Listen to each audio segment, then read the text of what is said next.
जय श्री कृष्ण, जय श्री हरि। आज श्री हरिवंश पुराण को 191 दिन में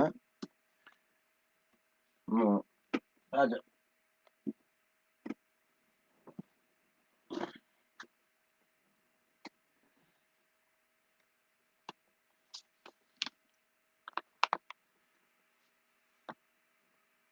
हिजोको बाँकी भागलाई म अगाडि बढाउँदैछु। कल तक हमने श्रवण किया था, पीताम्बरधारी श्री कृष्ण को नमस्कार है, लक्ष्मीपति श्री हरि को प्रणाम है और उमापति महादेव जी को नमस्कार है। आज से खटवांगधारी शिव को प्रणाम है और मुसलधारी बलभद्र स्वरूप श्री हरि को नमस्कार है। भस्ममय अंगराग धारण करने वाले शिव को नमस्कार है तथा श्याम सुंदर शरीरधारी श्री हरि को प्रणाम है। स्मशानवासी हर और समुद्र निवासी हरि को बारंबार नमस्कार है। विषवाहन हर और गरुड़ वाहन हरि को नमस्कार है। अनेक अवतार धारण करने वाले हरि और बहुत रूप से धारण करने वाले हर को नमस्कार है। प्रलयंकर रुद्र और त्रैलोक्य रक्षक विष्णु को नमस्कार है। सौम्य रूपधारी श्री हरि और भैरव रूपधारी रुद्रदेव को नमस्कार है। विरूप नेत्र वाले महादेव जी तथा सौम्य दृष्टि वाले श्री हरि को प्रणाम है। दक्ष यज्ञ का ध्वंस करने वाले रुद्र तथा बलि को बांधने वाले वाम रूपधारी श्री हरि को नमस्कार है। पर्वत निवासी शिव और समुद्रवासी विष्णु को नमस्कार है। देवद्रोहियों का नाश करने वाले श्री हरि को प्रणाम है। त्रिपुरासुर के विनाशक रुद्रदेव को नमस्कार है। नरकासुर विनाश करने वाले विष्णु को नमस्कार है और कामदेव शरीर को दग्ध कर डालने वाले भगवान शिव को नमस्कार है। अंधकारसुर नाशक करने वाले रुद्र को नमस्कार है। कैटभ का वध करने वाले विष्णु को नमस्कार है। सहस्रों हाथों वाले विष्णु और असंख्य भुजा वाले शिव को नमस्कार है। सहस्रों मस्तक वाले श्री हरि और बहुत से मस्तक वाले भगवान शिव को नमस्कार है। जिसके उदर में यशोदा माता के द्वारा रश्मि बांधी गई उन दामोदर को नमस्कार है तथा कटी प्रदेश में मंजू मंजू की मेखला धारण करने वाले भगवान शिव को प्रणाम है। भगवान विष्णु आपको नमस्कार है। भगवान शिव आपको प्रणाम है। भगवान महादेव आपको नमस्कार है। देव पूजित परमेश्वर आपको प्रणाम है। शाम वेद के मंत्रों द्वारा गाए जाने वाले परमात्मन आपको नमस्कार है। यजुर्वेद के साथ संबंध रखने वाले देवता आपको प्रणाम है। आप ही कर्म परायण पुरुष के कर्म है, आपको नमस्कार है। आपकी पराक्रम की कोई सीमा नहीं है, आपको नमस्कार है। देवद्रोहियों का नाश कराने वाले श्री कृष्ण आपको नमस्कार है। देव पूजित महादेव आपको प्रणाम है। ऋषिकेश आपको नमस्कार है। सुनहरे केश वाले शिव आपको प्रणाम है। वेद वेत्ता व्यास बुद्धिमान नारद भरद्वाज गर्ग विश्वामित्र अगस्त्य पुलस्त्य और महात्मा धौम्य आदि समस्त ऋषि महर्षियों ने एकत्र होकर जिनकी स्तुति की थी, उन्हीं भगवान रुद्र और महात्मा विष्णु के इस स्तोत्र को पढ़कर जो उनकी स्तुति करता है तथा जो प्रतिदिन इस हरिहरात्मक स्तोत्र का पाठ करता है, वह इस जगत में निरोग और बलवान होता है, इसमें संशय नहीं है। वह सदा लक्ष्मी धन संपत्ति पाता है और स्वर्ग से कभी पीछे नहीं लौट आता है। पुत्रहीन पुरुष इसके पार से पुत्र पाता है। कुमारी कन्या श्रेष्ठ पति प्राप्त कर लेती है तथा जो भगवती श्री इसका श्रवण करती है वह उत्तम पुत्र जन्म देती है। जहाँ प्रतिदिन इस स्तोत्र का पाठ किया जाता है वहाँ राक्षस पिशाच विघ्न और विनायक भय नहीं उपस्थित करते हैं। जय श्री हरि, जय श्री कृष्ण। अब आज मैं षड्विंशत्यधिक शतमो अध्याय प्रारंभ करने जा रहा हूँ। इसमें आज हम स्वामी कार्तिकेय और श्री कृष्ण के युद्ध में स्वामी कार्तिकेय की पराजय, कोटबी देवी का कार्तिकेय की रक्षा करना, बाणासुर और श्री कृष्ण का युद्ध, श्री कृष्ण का बाणासुर की 1000 भुजाओं को काटना, महादेव जी का बाणासुर को महाकाल होने का वरदान देना, ये आदि विषय में हम आज श्रवण करेंगे। जन्मेजय ने पूछा, ब्राह्मण, जब महादेव जी तथा महात्मा श्री कृष्ण युद्ध से हट गए तब पूर्ण शत्रुओं का रोमांचकारी युद्ध किस प्रकार हुआ?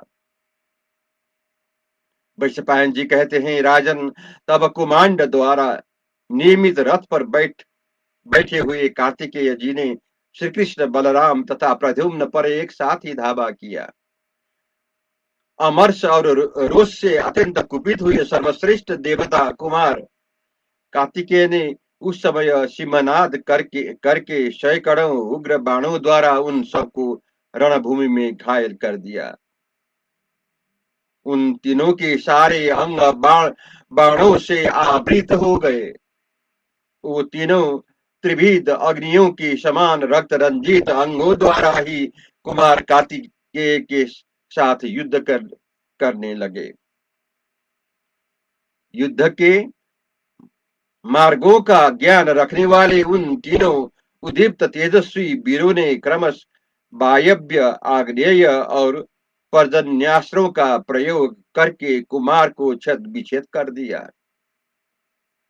परंतु क्रोध में भरे हुए अग्नि नंदन कार्तिकेय ने पर्वत, वरुण और सावित्र नामक 3 अस्त्रों द्वारा उन तीनों अस्त्रों का निवारण करके पुनः उन तीनों वीरों को घायल कर दिया। स्कंद के बाण समूह बड़े तेजस्वी थे। उन्होंने दीप्तिमान धनुष धारण कर रखा था, तो भी जब उन महात्मा के चलाए हुए षड़ समूह के वे तीनों वीर अपने अस्त्रों की माया से नष्ट करने लगे तब कार्तिकेय को बड़ा क्रोध हुआ। वो तेज से प्रज्वलित से हो उठे। प्रभावशाली पावक नंदन स्कंद ने युद्ध स्थल में अपने ओठ को दांतों से दबा लिया और ब्रह्मशीर नामक अस्त्र उठाया जो काल के समान दुर्जय था। सूर्यदेव के तुल्य तेजस्वी ब्रह्मशीर नामक परम दुर्जय लोक संहारकारी उग्र अस्त्र का प्रयोग होने पर सब और हाहाकार मच गया। सब लोग इधर उधर भागने लगे और उस अस्त्र के तेज से मोहित हुए सारे जगत में विषाद छा गया। तब परम पराक्रमी केशी हंता भगवान केशव ने चक्र हाथ में लिया जो सभी अस्त्रों के बल का निवारण तथा नाश करने वाला है, जिनके सामने विरोधियों का मंडल ठहर नहीं सकता है। उन महात्मा श्री कृष्ण का चक्र सारे संसार में विख्यात है। उस चक्र ने अपने बल से उस ब्रह्मशीर नामक अस्त्र को उसी प्रकार निस्तेज कर दिया जैसे वर्षा काल में मेघों के छा जाने से सूर्य मंडल प्रभावहीन प्रतीत होता है। तदंतर उस महान शक्तिशाली ब्रह्म शीर अस्त्र के निस्तेज और निर्बल हो जाने पर कार्तिकेय के नेत्र क्रोध से लाल हो उठे। जैसे घी की आहुति पाकर अग्नि प्रज्वलित हो उठती है, उसी प्रकार वे रणभूमि में रोष से जल उठे। फिर तो वो उन्होंने संपूर्ण लोगों को भय देने वाले अपनी प्रिय शक्ति हाथ में ली, जो दिव्य सुवर्णमयी अमोघ भयंकर सब ओर से प्रज्वलित शत्रुओं का संहार करने में समर्थ थी। वह दिव्य शक्ति आकाश में बड़ी भारी उल्का के समान प्रज्वलित हो उठती थी, प्रलय काल के संवर्तक अग्नि की भांति प्रकाशित होती थी तथा वह घंटाओं की मालाओं से अलंकृत थी। रोष में भरे हुए कार्तिकेय ने उन शक्ति को चला दिया और बड़े जोर से सिमनाद किया, जो शत्रुओं के मन में उत्पन्न करने वाला भय उत्पन्न करने वाला था। ब्राह्मण भक्त महात्मा कार्तिकेय ने के द्वारा चलाई गई और शक्ति आकाश में बढ़ने सी लगी। उसका मुख भाग प्रज्वलित हो उठा। वह महाशक्ति श्री कृष्ण का बल वध करने की इच्छा से उनकी ओर दौड़ी। उस समय प्रज्वलित होती हुई उस शक्ति को देखकर समस्त देवगणों धीरे घिरे हुए इंद्र की भी अत्यंत खिन्न हो गए और बोले, हाय कृष्ण, हाय श्री कृष्ण, दग्ध हो गए। परंतु श्री कृष्ण ने उस महासमर में अपने पास आई हुई उस महाशक्ति को हुंकार से ही तिरस्कृत करके पृथ्वी पर गिरा दिया। उस महाशक्ति के धाराशायिनी हो जाने पर सब और साधु साधु वहा वहा की ध्वनि होने लगी। उस समय इंद्र सहित समस्त देवता सिमनाद करने लगे। तदंतर जब देवता सिमनाद कर रहे थे, उसी समय प्रतापी वासुदेव ने पुण्य चक्र हाथों में लिया, जो रणभूमि में दैत्य का विनाश करने वाला है। परंतु अप्रतिम बलशाली श्री कृष्ण जो ही चक्र घुमाने लगे, त्यों ही कुमार की रक्षा के लिए महादेव जी की आज्ञा से महाभागा कोटबी, जो देवी पार्वती का 8वां भाग थी, सुंदर शरीर धारण किए श्री कृष्ण और कुमार के बीच में आकर नंगी खड़ी हो गई। वह आकाश में निराधार लटक रही थी। वह विचित्र सुवर्णमयी शक्ति तथा वह देवी कोटबी दोनों ही श्री कृष्ण और कुमार के बीच में विद्यमान थी। अपने और कुमार के बीच में देवी को खड़ी हुई देख महाबाहु मधुसूदन ने अपना मुख दूसरी ओर फेर लिया और कहा, श्री भगवान बोले, अरे हटो हटो, तुम्हें धिक्कार है। शत्रु का वध करने के लिए दृढ़ निश्चय किए हुए मेरे उद्देश्य की सिद्धि में तुम इस प्रकार विघ्न क्यों डाली रही हो। वैश्यपायन जी कहते हैं, राजन, भगवान को यह बात सुनकर भी कोटबी ने उस समय कुमार की रक्षा के लिए अपने अंगों पर वस्त्र नहीं धारण किया। भगवान ने कहा, अरे तुम कार्तिकेय को शीघ्र हटाकर स्वयं भी समरागण में दूर चली जाओ। ऐसा करने पर ही आज मेरे साथ युद्ध करते हुए कार्तिकेय का कल्याण होगा। कुटबी को युद्ध के मुहाने पर खड़ी देख इंद्र के छोटे भाई भगवान श्री हरि ने अपने चक्र को पीछे लौटा लिया। देवाधिदेव बुद्धिमान श्री कृष्ण के ऐसा करने पर देवी कुटबी कार्तिकेय को वहां से हटाकर स्वयं भगवान शंकर के समीप चली गई। इसी बीच में जब वह महान भय उपस्थित हुआ और देवी ने कुमार की रक्षा कर ली, तब बाणासुर उस स्थान पर आया। श्री कृष्ण के हाथों से जीवित छूटकर कुमार कार्तिकेय युद्ध स्थल से दूर हटे जा रहे हैं। यह देखकर बाणासुर ने वहां यह निश्चय किया कि मैं स्वयं ही माधव के साथ युद्ध करूंगा।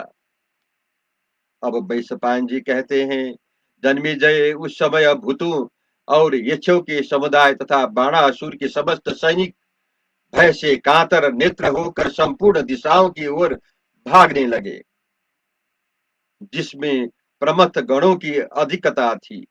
उस सेना में भी दरार पड़ जाने पर बाणासुर युद्ध के लिए उत्सुक हो बड़ी उतावली के साथ निकला। जैसे वज्रधारी इंद्र श्रेष्ठ देवताओं से घिरे होते हैं, उसी प्रकार वह भयंकर आयुध धारण करने वाले घोर महाबली महावीर एवं महारथी दैत्यपति पतियों से घिरा हुआ था। उस समय अस्त्र ज्ञान और शील में बड़े चढ़े पुरोहित तथा दूसरे ब्राह्मणों ने उसके लिए शत्रुवध का आशीर्वाद देते हुए जप मंत्र और औषधियों द्वारा उस महामना दैत्यराज के लिए स्तुति वाचन किया। तदंतर वाद्यों की ध्वनि रणभेरियों की बड़ी भारी आवाज तथा दैत्यों की सिंहनाद के साथ बाणासुर ने श्री कृष्ण पर आक्रमण किया। बाणासुर को युद्ध बाणासुर को युद्ध का ही निश्चय करके घर से निकला। देखा गरुड़ पर आरूढ़ हुए श्री कृष्ण उसके सामने गए।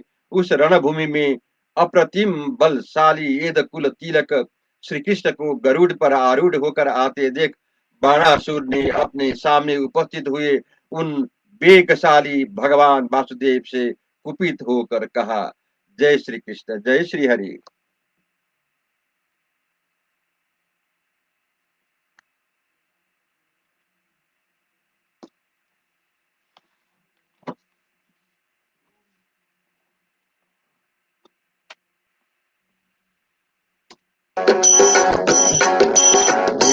हरे मुरारे हे नाथ नारायण वसुदेव श्री कृष्ण गोविंद हरे मुरारे हे नाथ नारायण वसुदेव एकमात्र स्वामी सखा हमारे एकमात्र स्वामी सखा हमारे हे नाथ नारायण वसुदेव श्री कृष्ण गोविंद हरे मुरारे हे नाथ नारायण वसुदेव श्री हरि शरणं प्रभु हरि शरणं श्री हरि शरणं श्री हरि शरणं श्री हरि शरणं प्रभु हरि शरणं श्री हरि शरणं श्री हरि शरणं।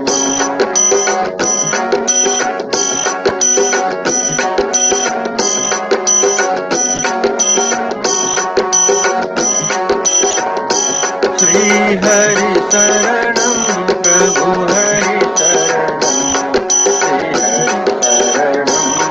श्री हरि शरणं श्री हरि शरणं प्रभु हरि शरणं श्री हरि शरणं श्री हरि शरणं। जय श्री हरि, जय श्री कृष्ण भगवान प्रभु।